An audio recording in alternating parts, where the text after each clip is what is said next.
So Jorvik Viking Festival is coming up, and I thought it would be cool if I made myself a banner, and the obvious choice for a Viking in a Viking festival is the Raven banner.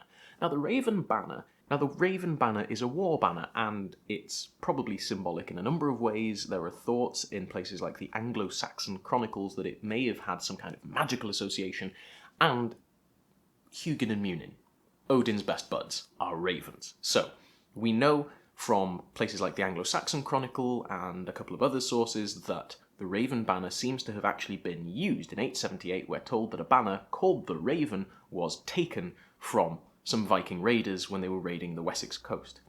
There's also evidence from pictures, but it's not like you think. So before we talk about the Raven banner penny, we have to talk about the man who had it made, Olaf Sigtryggsson, also Aulif Curan. And Aulif Curan, as the name suggests, was a Norse Gael. He was king of Dublin. And the Norse Gaels were people who had come over and raided and or settled in Gaelic areas, so places like the Western Isles and parts of Scotland and Ireland and even parts of Wales, and had adopted lots of the local culture, including the language, the art, like penannular brooches in Irish styles, and, possibly most importantly, the religion. There were lots and lots of Christianized Viking raiders and settlers in the British Isles and in Ireland, and many of them had converted generations before Harold Bluetooth had even touched Christianity. Lots of them were being baptized, lots of them were going to church, and lots of them were just sort of doing the whole Christmas and Easter church and then not very much thing. Now Olaf, I'm gonna call him Olaf Sigtryggsson for the sake of simplicity all the way through, and because I'm not convinced that my pronunciation of his name in Gaelic is in any way accurate. Forgive me. Olaf Sigtryggsson is King of Dublin and King of York a couple of times in the 900s.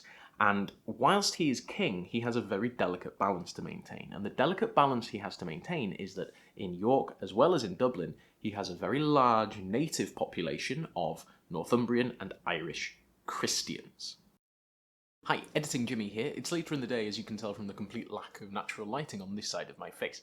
It's worth noting that not only does Olaf have a delicate balance in terms of his population having different religious beliefs, but he is based in York, which is a massive religious centre because of York Minster, St. Peter's, and the Archbishop of York is still one of the highest positions in the Church of England, and back then was in charge of a very, very large economic and religious centre. And the Archbishop of York, 100 years before, had actually allowed Guthred Hardaknutsson, the King of York, to be buried in York Minster. So there is a tradition of the King of Jorvik, the King of York, and its hinterland having to be very, very careful around the Archbishop of St. Peter's because he held not only a huge chunk of the city, but also an awful lot of power when it came to Roman Catholic Anglo-Saxon England and Northumbria. So, very important place, very big place, basically was unique in the northeast of England in minting its own coinage for a time. Seriously important place, not just for trade, but also for religion. Carry on. Now, when you have a very large native population and a relatively small incoming population of, granted, heavily armed nutcases who are not Christian necessarily, things can get a little bit fraught, especially if you don't have technically a standing army or a police force. It could get out of hand pretty fast, so you, as the supreme ruler, have a duty to try and keep things running, and the important thing you have to keep running is the economy. Technically, Christians weren't really supposed to be trading with heathens, with pagans, so one of the clever things you can do as a leader is get baptized. Now, if you get baptized as a king or as a leader in the early medieval period, it signifies to all of the other Christian leaders in Europe that you are a friend on some basic level. You don't have automatic casus belli against somebody if they are a Christian. If they're a pagan, if they're not Christian, you basically have automatic casus belli. Imagine you're playing Crusader Kings 3 and you want to start a war with somebody. If you have the option of holy war against them, it's because they're not the same religion as you. Effectively, that's how it worked. So Olaf is baptized, and we think it's around 942. It could have been earlier, it could have been slightly later. But he did at some point become Christian or he was brought up Christian. There's very good evidence for this, in as much as he died at Iona Abbey and was buried in the abbey grounds. He basically retired to a monastery and died there in 980. That doesn't really tend to happen unless you're pretty well in with the church and okay with the stuff that goes on in a monastery all day long. Now, I know, there's a popular belief that Old Norse people hated Christians and Christians hated Old Norse religious people. And there is evidence that Christians were vehemently and violently angry with paganism in their midst. When the Vikings took Repton Abbey, they converted some of it into a palace area and they actually put it to good use as a diplomatic centre, but nearby people were making burial mounds and filling them with cremations and with animal sacrifices. And that's part of the reason why a lot of the local Anglo-Saxon population didn't stop being very cross with them. So Olaf, with this delicate balance that he has to maintain, makes a very shrewd decision, and he starts to mix the symbolism on his coins. Now, this is something that doesn't just happen on his coins. We've got a coin here which has, on one side, St. Peter's money, and on the other, York in Latin. But the symbolism is very interesting. St. Peter and the cross at the top, very obviously Christian, and York has the minster and is a massive Christian centre, even in the 10th century. Underneath that, we've got a sword, a symbol of power and authority to Christians and Norse pagan people. Underneath the writing, Thor's hammer mate. So this is a lovely balance. We've got a coin that basically says to you, this is a Christian coin. The person who made this coin is a Christian, but you as a Norse pagan person can also use this coin and you can trade with us because, you know, your money's good here if it's this money. And that's exactly what Olaf does with this coin. This is the Raven penny, and the Raven penny is the only coin from York with a raven on it. Note that on the other side, it has a cross. And there's no banner here. This isn't the Raven banner. This is a raven on a coin. Nothing here suggests that this is meant to be a flag or a banner or a vexillum of any kind. This is a symbol of Old Norse religion and culture. It's a raven, it's Hugin or Munin. On the other side is a Christian cross. Oh, what's this? A cross with a bird on it? Yeah, but look at the Christian cross on the other side. Oh yeah, oh that's alright, yeah, your money's good here, here's a pint. You go to the guy down the road selling, whatever, walrus tusks. Oh, it's one of these weird crosses. Oh, cool, it's got Hugin on it. Oh, neat. Oh, I really like that. That's brilliant. I'm glad I came to York. You guys are cool. You'll trade with us. That's nice. Thanks very much. Here's your walrus tusk. And that's what he's trying to do here. He's trying to balance this bubbling religious dissent that some people are experiencing at the time. Now, this raised a lot of questions because I went, hang on a minute, that raven's not on a banner. I was led to believe that the raven banner was on one of these coins minted by Olaf in York. So what gives? Where's the banner? A little bit of digging later, and it turns out that this coin, with this beautiful triquetra symbol on it, is another Olaf Sigtryggsson coin from York. You can see Anlaf Kunung written on it, King Anlaf, and it has this cool piece of knotwork on it. Knotwork is popular all over the place in this period. I mean, they're putting it in things like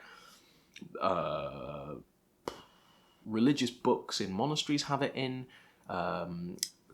runestones have it on, crosses have it on, it's carved and written and embroidered all over the place. It's a really popular, universal artistic symbol. Not overtly pagan, but then again, is a bird overtly pagan? Surely the evangelist St. John, as his symbol, took the eagle. Could this not be the eagle of St. John the Evangelist, rather than a raven? Probably a raven. But then we have, on the other side, a banner. Is this the raven banner? No, if you look closely, it's clearly got a cross on it, and there's a cross on the top of the banner pole. So, what the hell is happening? Where is my raven banner? I want my raven banner. Where is my raven banner? Why do I not have a raven banner? So what's happening here is these coins are more complex than you think. So what this coin does, again, is it has a perfectly innocuous symbol. If the triquetra symbol is symbolic of the Holy Trinity to you, you as a Christian are perfectly happy. if this symbolises some unknown aspect of Old Norse pagan culture and religion, which we do not know and which I cannot comment on, and I cannot say that it does, that is not what I am saying. I do not say that this symbolises any aspect of Old Norse paganism at all, then that keeps you happy. The cross on the other side keeps the Christian customers happy. This is another delicate attempt at diplomacy, people. This is a king saying, this coin is for everybody, just like this coin is for everybody. But we also have coins that are much, much less subtly, these are Christian pennies for use in Christian England. Also minted by Olaf, also minted in York. And it's really interesting, the different kinds of symbolism you have in coins. We've got this coin here. This coin has a drawn bow and arrow on one side and a Thor's hammer on the other. That's pretty firmly not Christian symbolism on either side of the coin. But things like this are much, much more interesting. And just calling it the Raven Banner penny does it a disservice and is, I'm not going to mince my words here, lying, because this is a cross banner. This banner has a cross on it. Now, we know that banners like this were being used. We've got pictures of one. Here's one from Spain, I believe. Here's a banner 120 years later from the Bayeux Tapestry. And this has a little bird on it, but it's semicircular. And no, the Normans in the 11th century were not Old Norse. They were Norman. They were firmly Christian, firmly French, and absolutely not the same as the Old Norse people a century and a half ago who were floating around in England and northern France. Stop it. What does this mean? Does this mean we shouldn't be using the raven from this coin on this banner and using them at our reenactments? Honestly, I don't think so. I think it's cool. I think that the fact we have this image of a raven and that we can interpret so much depth from it in terms of the coinage of the time and the politics and religion of the time is fascinating. But it's the only really good image of a raven we've got from the period. So absolutely, I think use it on the banner.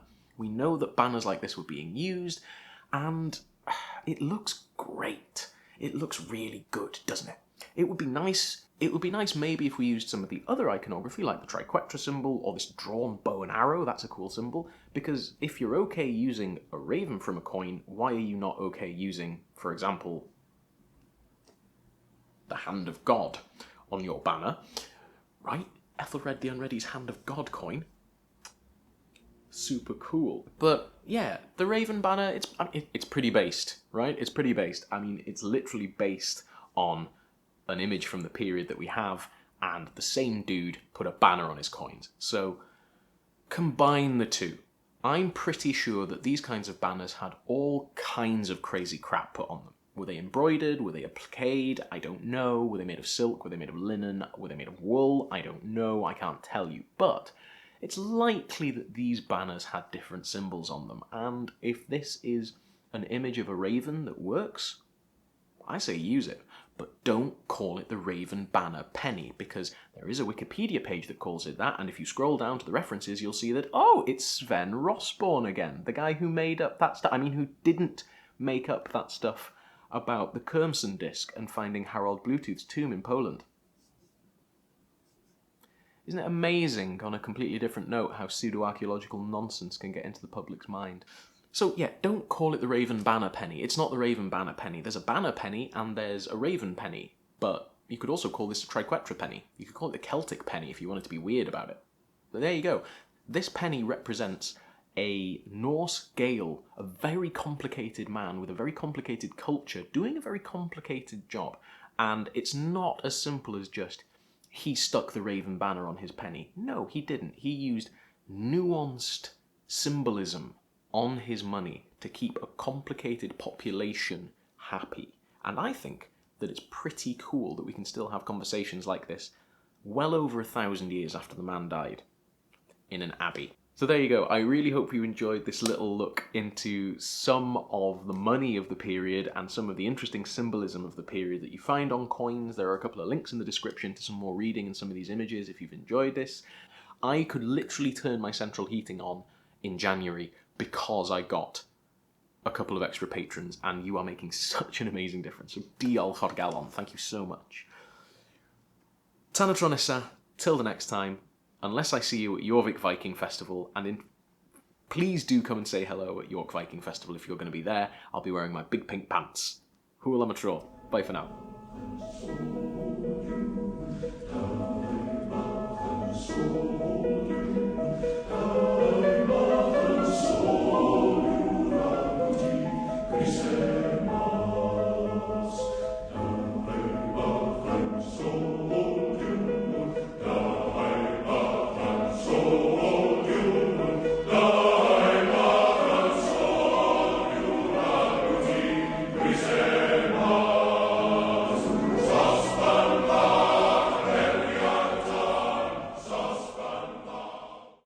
My little cup of tea.